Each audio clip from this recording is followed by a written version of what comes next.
Alright, so I'm no rock mason, but I can swing a hammer, and I have an angle grinder, so I can cut some wood or some rock.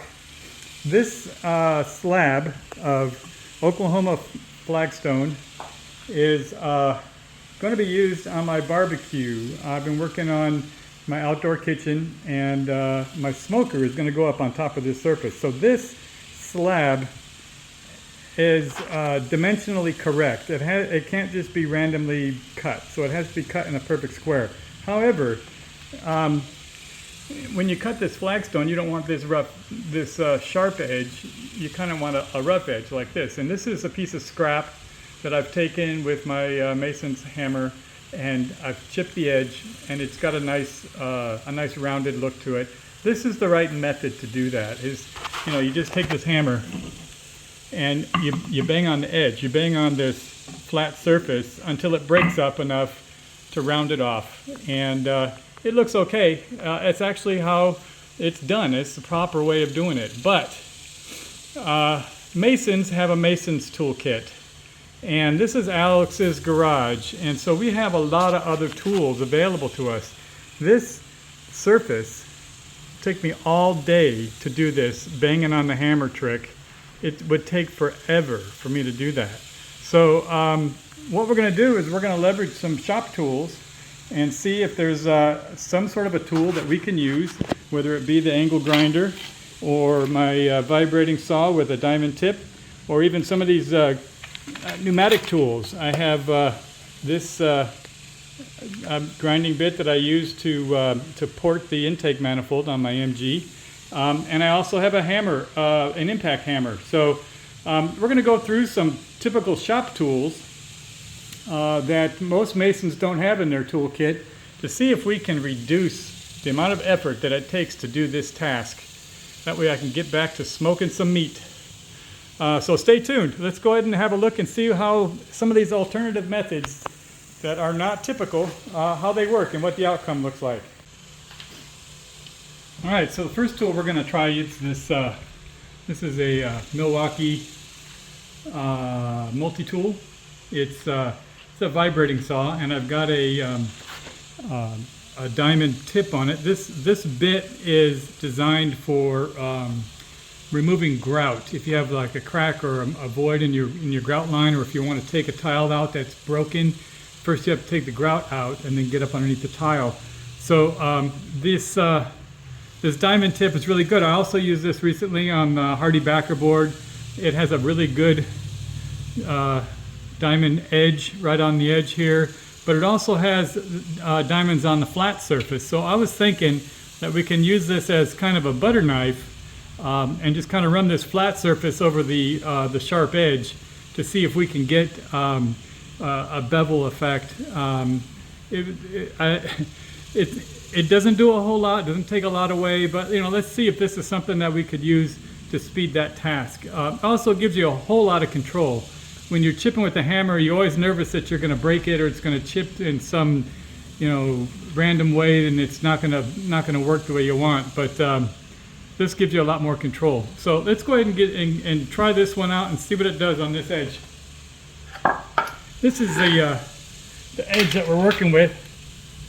You can see I've scored it halfway through with my diamond edge on my angle grinder, and then snap the rest of it through. So I have kind of a rough edge here, but we have some sharp edges as well. We want to make this flat surface rounded, and these sharp edges angular.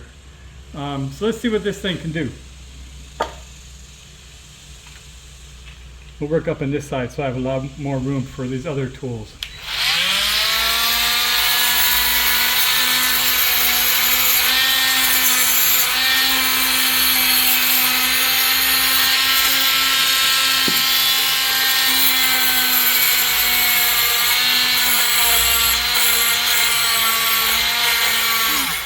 That is incredibly fast.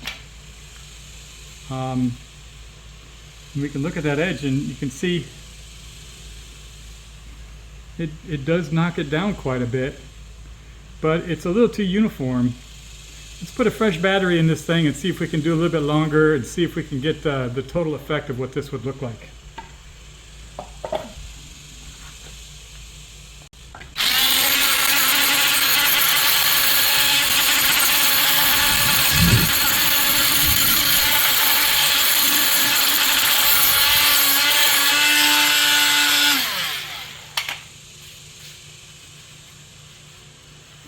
Alright, so you can see what that would look like. It makes a very smooth edge. It's really good at cutting these corners and making the edges rounded. But you know, you could probably go for a specific kind of shape if you wanted to make like a rounded edge. I purposely was putting these grooves in there because I wanted to make it look a little more natural. But if you wanted to just take one of these and shave it into a bull nose, that device would do that very easily. You could just run it back and forth and make a nice flat edge. So basically what this does is it makes this flat edge a rounded edge, but you still don't get the jaggedy look that we're looking for. But that's certainly a style that you might want to go for. Let me clean that one up so we can see what that looks like, and then we'll move on to the next tool. Alright, so this next tool we're going to try, we're going to put it on the same piece of stone. You see, this was with the vibrating saw. You can see it's almost just a straight bull nose. It's a little rugged, so it's not like a machined diamond cut bull nose. It's an average of the area. So I mean, if that's a look that you're interested in, then that will work. This is a sort of a gouge. It has really rough carbide tip.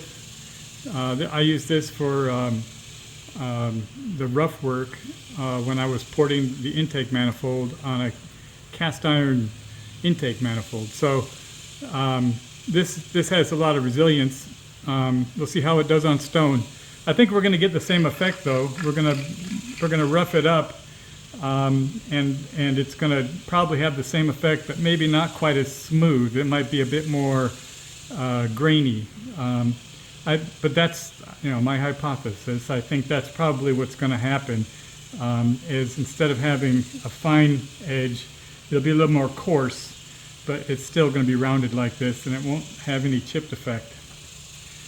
So let's go ahead. This is a pneumatic tool, and it's going to make a whole lot of noise because the air compressor is going to run. So I'll go ahead and start the video and speed it up so that you don't have to listen to that air compressor making all that racket.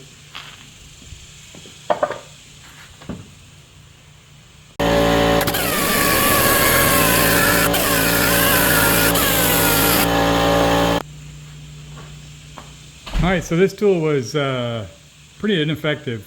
The bit itself is not really impacted. It doesn't really have any damage. You can still feel it's nice and sharp and still has a good sharp little nods. All the little nodules are still nice and sharp. However, the effect that it had on the stone was very minimal. You were able to knock the edges off, but you couldn't affect any large surface. So I would say that was a fail. You know, that's what this whole experiment is about, is to see if there's any alternative methods that you can use to speed this task. And you know, it's just a matter of figuring out what tool does what and what effects that they might have. The next tool we're going to try here is going to be a bit a bit more severe, and I really don't think this one's going to work, but we're going to take the diamond blade on the angle grinder and just see if we can shave notches into it and pretend kind of like Disney rocks.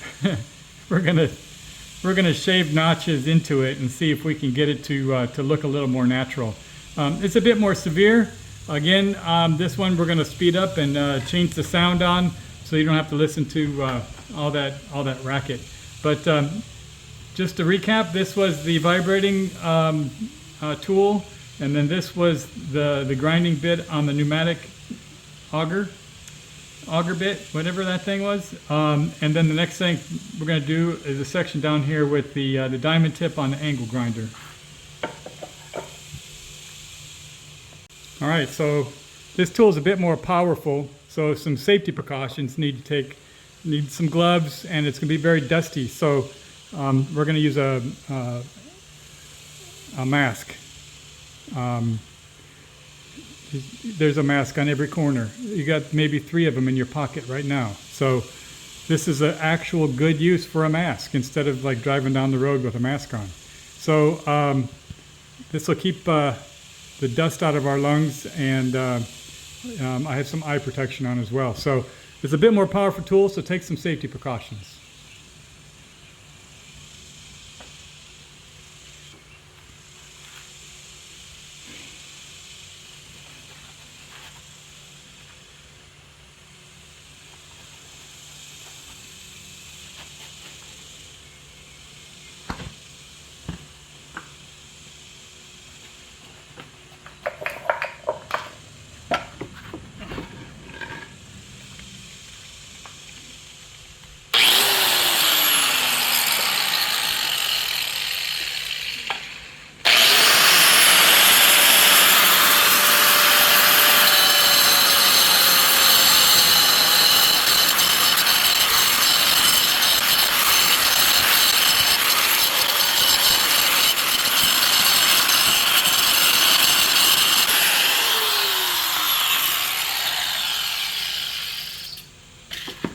Alright, so there you can see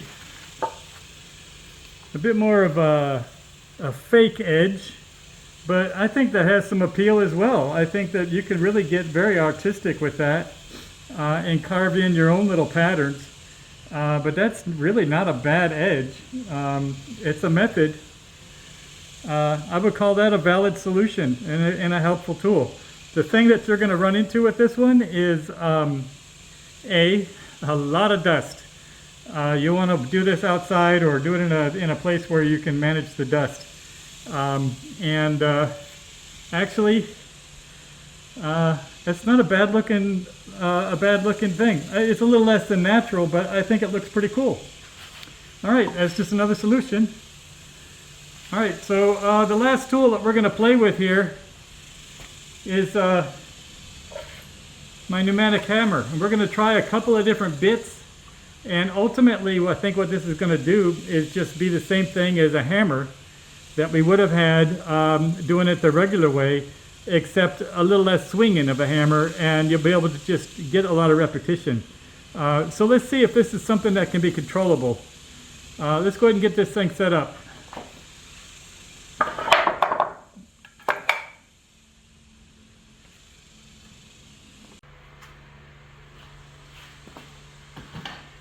All right, so the first bit that we're going to try on here is the hammer attachment.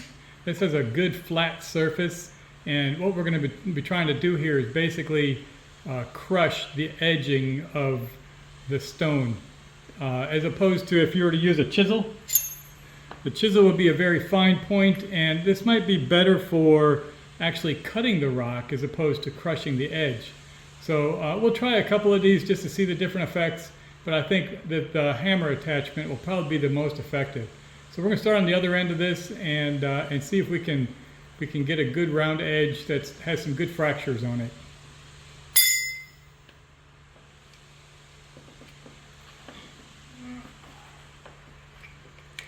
It's going to get loud. Whoops.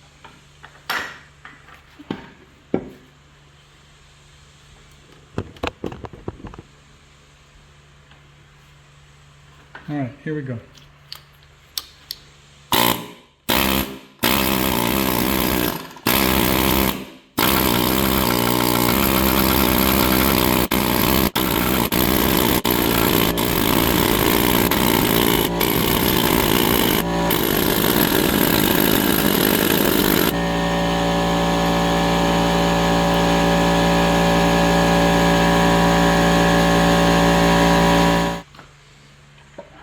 Alright, so there you go. This is they're using the hammer attachment. It really did make some nice fractures on there, so it looks very natural. There's a lot of chipping and whatnot in here, which, you know, it's just, I think some of that, you can clean it up. It'll come off pretty easy. Just a little bit of weather and it'll be fine. That is not much different than just hitting it with a hammer like you would normally do. I mean, normally if you just used a regular mason's hammer, this is what you'd be doing anyway. So it's the same thing, just a little more ballistic. The impact, the pneumatic hammer really went really hard, and it was hitting pretty hard. So you'd never want to do a glancing blow, because it would create a fracture that would blow out one side. But as long as you stay, you know, hitting on the edge, it could be a pretty quick way of doing that. We're going to go ahead and try the chisel now. This is a flat, sort of I guess it's a curvy faced chisel, but it's nice and wide. And we're going to see if we can get some really focused cuts on it. I have a feeling this is going to be a bit more destructive, because the force is really focal, as opposed to the hammer where the force was wider and you're creating fractures as opposed to you know, really pinpoint force. So, but you know, that's what this whole exercise is about, is finding alternate tools to do the job. So let's go ahead and go at this with a chisel a little bit and see what kind of effect we get on this section right here.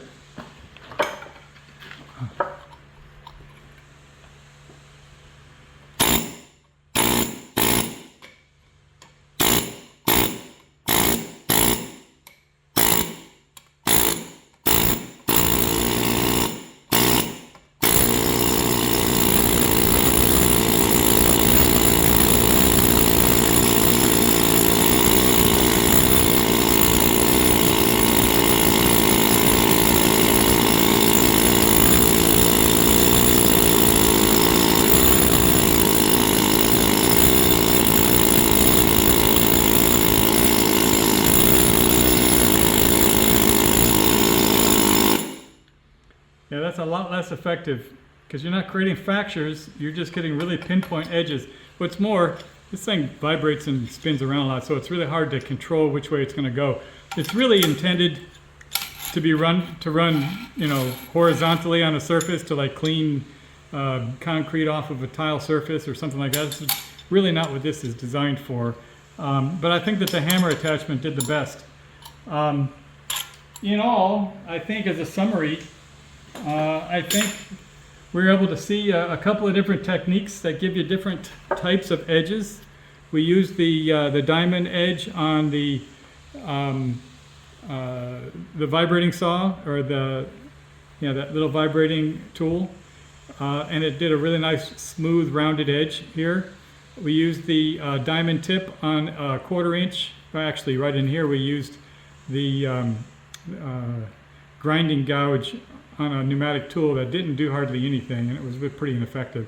But then here you can see we put some random cuts in with a diamond blade on a angle grinder. This is very artistic looking, and I think if you took just this right here and you hit it with a hammer a little bit, just to bang up some of the sharper edges, that might give you a really good solution. So you know, I don't think that this is a bad solution, and the problem with this one is it was very dusty, but it sure did save a lot of time.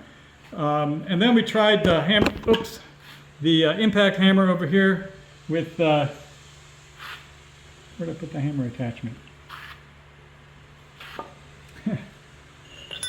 Anyway, we used the impact hammer back here. Oh, here it is. This attachment right here, we used that right here. And it came away with a very similar effect. Again, just to demonstrate what we're trying to reproduce. This is the typical. This is using a hammer, a mason's hammer, and just chipping away at it. It comes away with a nice natural looking cut, but you do have a lot of these little divots, and it takes forever. This took me a good 20 minutes just to do this little section right here. So, you know, time saving and sweat. We're trying to find some alternate tools to do that. I think the air hammer might be a good solution. It was a little out of control, so you probably have to come back later with the hammer and clean it up afterwards, but I think this was a good solution too. So take this and use it for what you want. I wouldn't say one was any better than the other. They all had different effects. But hopefully on review, this is some good examples of some alternate tools that you can use to trim the edge. There you go. Trimming the edge on a piece of flagstone if you don't have all the proper masonry tool. So if this was helpful for you at all, please like and subscribe. That's all I have for you today. Have a good one. Hope this helps.